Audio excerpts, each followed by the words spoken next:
Hello बच्चों, स्वागत है आप सभी का आपकी अर्थशास्त्र की ऑनलाइन क्लासेज में। आज मैं आप सभी के सामने उपस्थित हुई हूँ आपका 12वीं कक्षा का टॉपिक लेकर, जो कि हमारा चैप्टर 11 है। चैप्टर 11 जिसका नाम है पूर्ण प्रतियोगिता में पूर्ति का सिद्धांत। इस चैप्टर की एक वीडियो हम पहले कर चुके हैं। ये इस चैप्टर की हमारी दूसरी वीडियो है। तो जो पहली जो वीडियो थी उसके अंदर हमने पढ़ा पूर्ति क्या होती है, पूर्ति और स्टॉक में क्या अंतर होता है, किसी वस्तु की पूर्ति और पूर्ति की मात्रा में क्या अंतर है। इसके अलावा जो व्यक्तिगत पूर्ति और बाजार पूर्ति तालिका और वक्र, ये सारी चीज़ें हमने वहाँ पर पढ़ी। आज हम पढ़ेंगे पूर्ति फलन क्या है और इस पूर्ति फलन को प्रभावित करने वाले तत्व क्या है। तो पूर्ति फलन, जैसे हमने मांग फलन पढ़ा था, ठीक वैसे ही हम पूर्ति फलन को पढ़ेंगे। तो पूर्ति फलन क्या होता है? किसी वस्तु की पूर्ति, क्योंकि पूर्ति फलन है, पूर्ति से संबंधित है, तो किसी वस्तु की पूर्ति और उसके जो निर्धारक तत्व हैं, निर्धारक या उसको जो प्रभावित करने वाले तत्व हैं, उनके संबंध को प्रकट करता है। तो पूर्ति फलन बिल्कुल आसान सी बात है। पूर्ति, कोई भी वस्तु है उसकी पूर्ति और उसको प्रभावित करने वाले या उसके जो निर्धारक तत्व हैं, उन दोनों के बीच में संबंध, पूर्ति और निर्धारक तत्वों के बीच में जो संबंध होता है, उस संबंध को प्रकट करने वाला फंक्शन फलन क्या कहलाएगा? हमारा पूर्ति फलन कहलाएगा। तो इसे हम इस तरह से लिखते हैं। देखिए मैंने ये यहाँ पर लिख रखा है एस एक्स, एस यानी कि सप्लाई, सप्लाई किसकी? एक्स वस्तु की। Supply of X is the function of, इसको कैसे पढ़ेंगे हम? S X, supply of X is the function of P X, P O, N F, G, P F, T, E और जी पी। ये जो भी फलन के फंक्शन के अंदर मैंने जो भी ये लिखे हैं, ये हमारे अलग अलग तत्व हैं। इन्हें मैं आपको बताऊंगी एक एक करके। तो एक्स वस्तु की पूर्ति इन सभी जो निर्धारक तत्व हैं, इन सभी के ऊपर निर्भर करती हैं। इन्हें हम निर्धारक तत्व भी कह सकते हैं, इन्हें हम प्रभावित करने वाले तत्व भी कह सकते हैं। तो पूर्ति फलन होता है वस्तु की पूर्ति और उसको जो ये प्रभावित करने वाले तत्व हैं, इनके बीच में आपस में संबंध को हम क्या कहते हैं? पूर्ति फलन कहते हैं, फंक्शन ऑफ सप्लाई कहते हैं। तो अब देखते हैं, सबसे पहला पूर्ति को प्रभावित करने वाला तत्व क्या है? P x. तो पी एक्स क्या होता है? नंबर 1 पर पी एक्स होता है वस्तु की अपनी कीमत, price of x commodity. X हमारी वस्तु है, उस एक्स वस्तु की प्राइस यानी कि उसकी कीमत। तो कीमत पूर्ति को कैसे प्रभावित करती है? तो आसान सा है, हमने पिछले चैप्टर के अंदर हमने पढ़ा भी था कि जो पूर्ति तालिका थी उसमें मैंने पूर्ति दे रखी थी, कीमत दे रखी थी और पूर्ति दे रखी थी। जैसे जैसे कीमत बढ़ती है वैसे वैसे पूर्ति भी बढ़ती है। तो एक वस्तु की कीमत में और पूर्ति में प्रत्यक्ष या सीधा संबंध हम कह सकते हैं, या पॉजिटिव संबंध हम कह सकते हैं कि जैसे जैसे एक वस्तु की कीमत बढ़ती है वैसे वैसे उसकी पूर्ति भी बढ़ेगी, या जैसे जैसे एक वस्तु की कीमत घटेगी तो उसकी पूर्ति भी घट जाएगी। तो इसे हम क्या कहते हैं? प्रत्यक्ष, डायरेक्ट या सीधा संबंध या पॉजिटिव संबंध कहते हैं। तो एक वस्तु की कीमत के अंदर, उस वस्तु की अपनी कीमत के और उस वस्तु की पूर्ति में कैसा संबंध होता है? प्रत्यक्ष या सीधा संबंध। तो ये तो हुआ हमारा पी एक्स। अब दूसरा है हमारा पी ओ, यानी कि प्राइस ऑफ ओ, यानी कि अदर गुड्स, अदर कॉमोडिटीज। तो जो अन्य वस्तुएं हैं, उन अन्य वस्तुओं की कीमतें भी वस्तु की पूर्ति को प्रभावित करती हैं। कैसे करती हैं प्रभावित? ये भी ठीक ऐसे ही करती हैं जैसे वस्तु की अपनी कीमत करती है। जब अन्य वस्तुओं की कीमतें बढ़ती हैं तो भी वस्तुओं की पूर्ति बढ़ेगी, और अगर अन्य वस्तुओं की कीमतें घट गई तो भी वस्तु की पूर्ति के अंदर भी क्या आएगी? कमी आएगी। तो कीमत चाहे वो अन्य वस्तु की हो चाहे उसकी स्वयं की वस्तु की हो, इन दोनों के बीच में अगर कीमतें बढ़ रही हैं तो पूर्ति भी बढ़ रही है, अगर कीमतें घट रही हैं तो पूर्ति भी घट रही है। तो एक वस्तु की अपनी कीमत और अन्य वस्तुओं की कीमतें और उसकी पूर्ति में आपस में कैसा संबंध होता है? प्रत्यक्ष या सीधा संबंध होता है, डायरेक्ट संबंध होता है, पॉजिटिव संबंध होता है। अब तीसरा निर्धारक तत्व है एन एफ। एन क्या होती है? एन यानी कि नंबर, नंबर ऑफ फर्म्स, फर्मों की संख्या। ये फर्मों की संख्या पूर्ति को कैसे प्रभावित करेगी?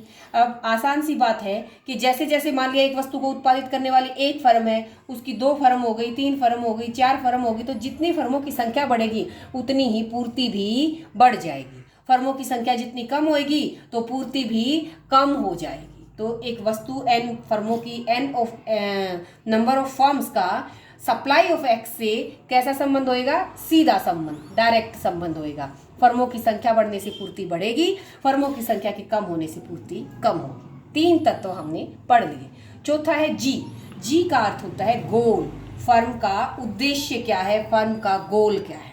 तो जो फर्म का गोल है वो भी वस्तु की पूर्ति को प्रभावित करता है। कैसे प्रभावित करता है? फर्म के क्या उद्देश्य हो सकते हैं? फर्म के दो उद्देश्य हो सकते हैं। या तो फर्म ये चाहेगी कि वो उसके जो प्रॉफिट हैं, उसके जो लाभ हैं वो बढ़ें और बढ़कर अधिकतम हों, या एक फर्म ये भी चाह सकती है कि वो पूरे बाजार के ऊपर अपना अधिकार करे, उसकी बिक्री बढ़े। तो फर्म के दो गोल हो सकते हैं, या तो वो अपने लाभ को बढ़ाना चाहेगी या वो अब पूरे बाजार पर कंट्रोल करने के लिए अपनी बिक्री को अधिक करना चाहेगी। तो अगर फर्म का उद्देश्य लाभ को अधिक करना है तो क्या होएगा कि वस्तु की कीमत के बढ़ने के साथ साथ क्या होएगा, उसकी पूर्ति भी बढ़ेगी और घटने के साथ साथ पूर्ति भी घटेगी। अगर बिक्री को अधिकतम करना है तो ये हो सकता है कि कम कीमत के ऊपर भी फर्म अपनी सप्लाई को बढ़ा दे, क्योंकि उसका उद्देश्य क्या है, बिक्री को अधिक करना।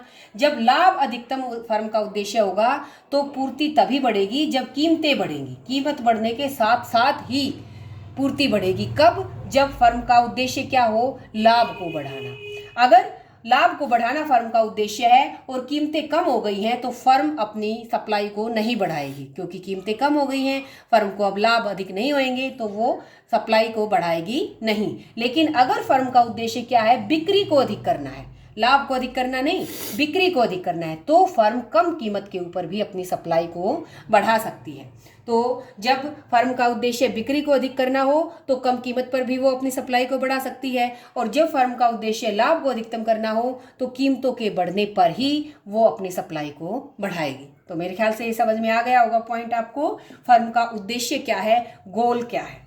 अब इसके बाद आता है हमारा पांचवा जो निर्धारक तत्व है, पीएफ। पीएफ क्या होता है? जो प्राइस ऑफ फैक्टर्स, जो फर्म के अंदर जो उत्पादन के साधन हैं, कोई जो भी जिस भी वस्तु का उत्पादन किया जा रहा है, उस वस्तु को उत्पादित करने वाले जो साधन हैं, उन साधनों की, उन फैक्टर्स की प्राइस ऑफ फैक्टर्स। तो देखिए, इसको थोड़ा सा सोचने की जरूरत है कि जब जो वस्तु का उत्पादन करने वाले साधनों की कीमत अगर बढ़ जाए तो साधनों की कीमत बढ़ेगी तो इट मीन्स फर्म की क्या बढ़ गई, लागत बढ़ गई। तो जब प्राइस ऑफ फैक्टर्स बढ़ती है तो लागत बढ़ती है, और लागत बढ़ने से फर्म कभी भी अपनी सप्लाई को नहीं बढ़ाएगी।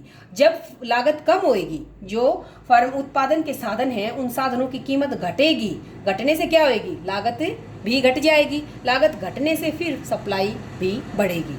तो यहाँ पर क्या है कि जो उत्पादन के साधन हैं, अगर उन साधनों की कीमत कम है तो फर्म उत्पादन को बढ़ाएगी, और अगर कीमत अधिक है तो फर्म उत्पादन को कम करेगी। यानी कि संबंध कैसा हो गया, विपरीत या नेगेटिव। तो पॉइंट को समझना है, ध्यान देना है कि उत्पादन के साधनों की कीमत जब बढ़ती है तो फर्म की लागत भी बढ़ जाती है। तो लागत के बढ़ने पर फर्म कभी भी अपनी बिक्री को नहीं बढ़ाएगी। फर्म क्या करेगी, बिक्री को, अपनी सप्लाई को कम करेगी।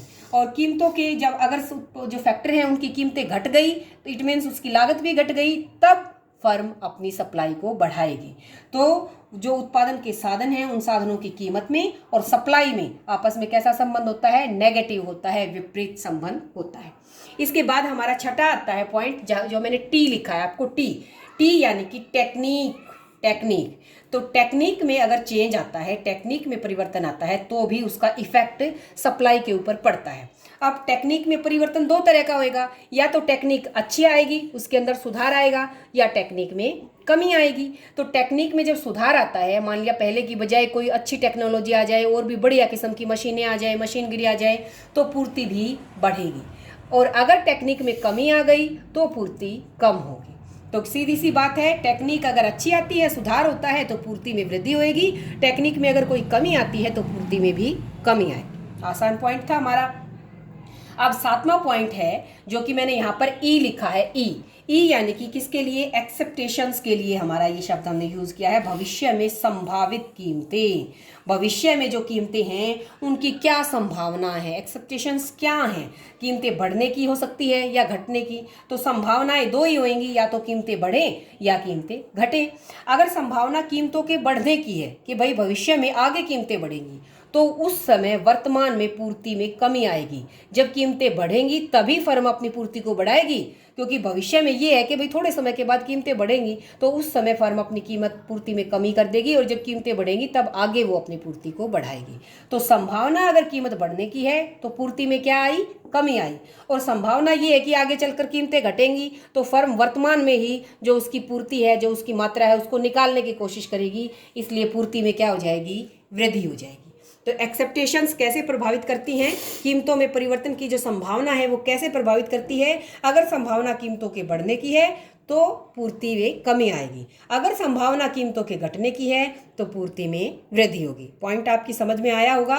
कीमतों के बढ़ने का मतलब है आगे भविष्य में कीमतें बढ़ेंगी तो वर्तमान में सप्लाई कम हो जाएगी, आगे जब बढ़ेंगी तभी विक्रेता ये सोचेगा कि तभी वो अधिक फायदा उठाएगा और तभी अपनी पूर्ति को भी बढ़ाएगा, वर्तमान में वो पूर्ति में कमी कर देगा। ऐसे ही कीमतों के घटने की बात है, घटती हैं तो वो सोचेगा कि भाई आगे घटेंगी, भविष्य में क्या होएगी, घटेंगी, तो वो ये सोचता है कि अभी क्यों न लाभ कमा लिया जाए और वो वर्तमान में ही पूर्ति को बढ़ा देगा। इसके बाद हमारा लास्ट पॉइंट आता है सरकारी नीति, जिसके लिए जीपी शब्द मैंने यूज किया था, पॉलिसी ऑफ गवर्नमेंट। तो सरकार की नीति भी जो सप्लाई ऑफ एक्स होती है, कमोडिटी वस्तु की जो सप्लाई है उसे प्रभावित करती है। कैसे? सरकार की नीति, सरकार क्या करती है, दो कार्य करती है। वो या टैक्स लगा सकती है, वो सब्सिडी या अनुदान दे सकती है। तो कर लगाकर और सब्सिडी या अनुदान देकर सरकार पूर्ति को प्रभावित कर सकती है। कर क्या होगा, करों के अंदर या तो वृद्धि की जाएगी या करों के अंदर कमी की जाएगी। जब करों के अंदर वृद्धि होती है तो फर्म की लागतें बढ़ जाती हैं और लागतें बढ़ने के कारण फिर से वही क्या होगा, पूर्ति में कमी आएगी। लेकिन अगर सरकार ने क्या कर दिया, टैक्स में कमी कर दी तो फर्म की लागत कम हो गई, तो ऐसी स्थिति में पूर्ति में वृद्धि होगी। तो जब करों के अंदर परिवर्तन होता है, करों में वृद्धि होती है तो पूर्ति में कमी आती है, करों में कमी आती है तो पूर्ति में वृद्धि आती है, यानी कि दोनों में आपस में क्या हो गया, नेगेटिव रिलेशन हो गया। दूसरा काम सरकार का क्या है, अनुदान देना, सब्सिडी देना। तो सब्सिडी जब बढ़ती है, सब्सिडी दी जाती है तो पूर्ति के अंदर हमेशा वृद्धि होती है, क्योंकि सब्सिडी मिलने से लागतों में कमी आती है। तो ये हमारे 8 पॉइंट थे जो मैंने एक एक करके आपको खोल कर बिल्कुल अच्छे से बताने की कोशिश की है। तो मेरे ख्याल से आपको सभी को समझ में आ भी गया होगा। अगर कहीं किसी पॉइंट में कोई कमी रही है तो आप उस वीडियो को रिपीट करके फिर से देखें, फिर से सुने, अवश्य आपकी समझ में आएगा। तो आज हमने पढ़ा पूर्ति फलन क्या है और पूर्ति फलन को प्रभावित करने वाले या इसके निर्धारक तत्वों के बारे में एक एक करके डिटेल से पढ़ा। ये बहुत मोस्ट इंपॉर्टेंट क्वेश्चन है हमारा। इन्हीं में से कई बार ऑप्शन टाइप क्वेश्चंस में पूछा जा सकता है कि वस्तु की अपनी कीमत और सप्लाई में क्या संबंध है, अन्य वस्तुओं की कीमत और सप्लाई में क्या संबंध है। किसी भी एक पॉइंट को देखकर कोई एक छोटा क्वेश्चन इनमें से हमारा पूछा जा सकता है। तो मेरे ख्याल से आप सभी को अच्छे से समझ में आया होगा। आज के लिए इतना काफ़ी है। नेक्स्ट वीडियो में हम चैप्टर को आगे बढ़ाएंगे। अब तक इस वीडियो को देखने समझने के लिए आप सभी का बहुत बहुत धन्यवाद।